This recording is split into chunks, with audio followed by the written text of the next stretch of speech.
Am I the jerk for fixing my daughter's car when her boyfriend said he'd handle it? My daughter, 21 years old, and I have always been pretty close. She moved in with her boyfriend a couple months ago. It was a little tough seeing her move out, but I know she's an adult and building her own life. She drives an old Corolla with a lot of miles on it. A couple weeks ago, she mentioned the steering wheel had started shaking when she got up to highway speeds, and sometimes the front end would shudder when she braked. She told me her boyfriend said he would take care of it. Another week went by and it still hadn't been looked at. Last weekend, she came by my place and said it was getting worse and it was starting to make her nervous to drive. So I took it for a quick drive, and sure enough, the wheel was shaking. Pretty good, around 60 mph, and it shuddered when I hit the brakes.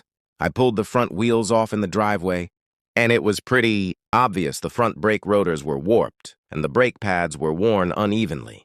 I ran to the parts store, grabbed new rotors and pads, and swapped them out that afternoon. Took a couple hours, and after that, the car drove smooth again.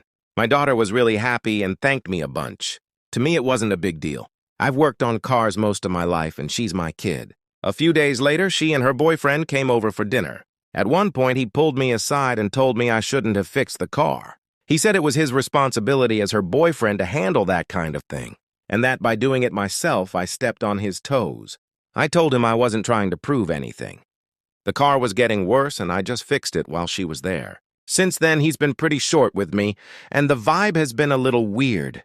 My daughter says he feels like I undermined him. From my point of view, she's still my daughter, and if something on her car is unsafe and I can fix it in an afternoon, I'm going to.